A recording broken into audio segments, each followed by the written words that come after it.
দেশনেত্রী বেগম খালেদা জিয়া এদেশে একটি অনন্য রাজনৈতিক ঐক্যের প্রতীক।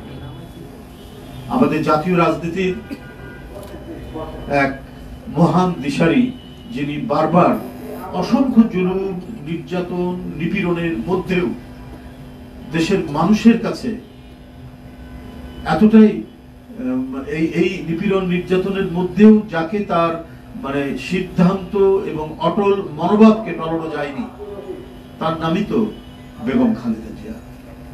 তাকে নানা চক্রান্ত, ষড়যন্ত্র এবং নির্যাতন করে হয়তো তাকে অসুস্থ করা হয়েছে, গুরুতর অসুস্থ করা হয়েছে, কিন্তু যতক্ষণ তার তিনি আমাদের সাথে কথা বলেছেন বা তিনি সুস্থ ছিলেন, ততক্ষণও তিনি এদেশের মানুষ এবং স্বাধীনতা, সার্বভৌমত্ব এবং গণতন্ত্রের প্রশ্নে তার যে দৃঢ় মনোবল, সে মনোবলকে দুর্বল করা যায়।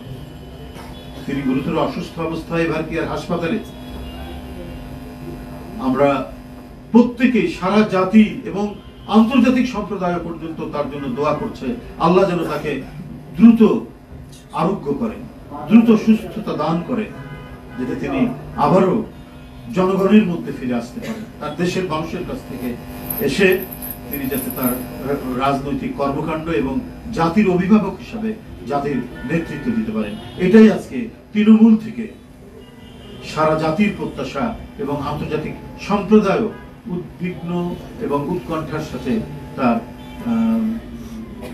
শুশ্রূষা এবং তার যে সুস্থতা সেটা কামনা করছেন, যদি দ্রুতই তিনি সেরে ওঠেন।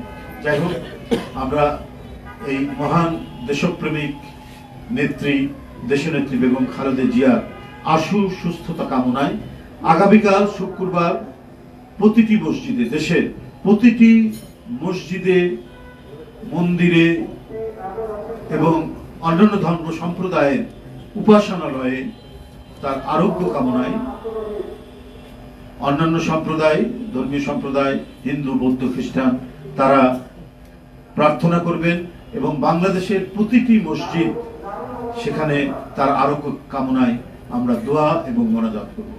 প্রতিটি মসজিদে মসজিদে দোয়া এবং মোনাজাত করা হবে তার দ্রুত সুস্থতার জন্য, এবং অন্যান্য সম্প্রদায় তাদের নিজ নিজ উপাসনালয়ে দেশনেত্রীর জন্য প্রার্থনা করবে।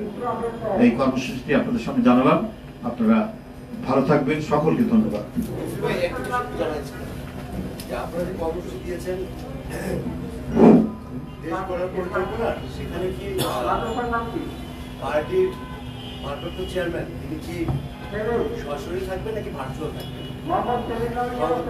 সেদিনই আপনারা দেখতে পাবেন।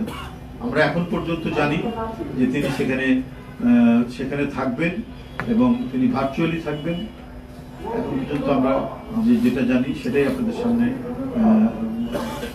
জানালাম, যে এই পর্যন্ত তিনি যেভাবে করে এসেছেন সেভাবে তিনি করবেন। আর আপনি যে উদ্দেশ্যে প্রশ্নটা করেছেন সেটা ইতিমধ্যে আমরা অনেকবারই বলেছি। সুতরাং এইটা আপনারা নিশ্চিত থাকেন, যখন ওনার ফিরে আসার ঠিক সেই সময় তিনি ফিরে আসবেন। তিনি জনগণের নেতা, জনগণের সুখ দুঃখ এবং সংকটে তিনি তাদের পাশে থেকেছেন, ঠিক সময় আসবেন। আপনারা তো এটাও জানেন যে তার মা কোটি কোটি মানুষের অত্যন্ত শ্রদ্ধেয় একজন নেত্রী, তিনি গুরুতর অসুস্থ। তো তার চিকিৎসা নিয়ে তিনি তো উদ্বিগ্ন।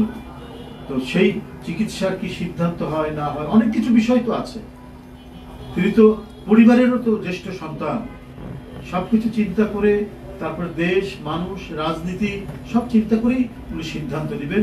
সেটা এদেশের মানুষের পক্ষে, জনগণের পক্ষে, দেশনেত্রীকে সুস্থতার জন্য তিনি খুবই সুচিন্তিত সিদ্ধান্ত নিয়ে তিনি কাজ করবেন।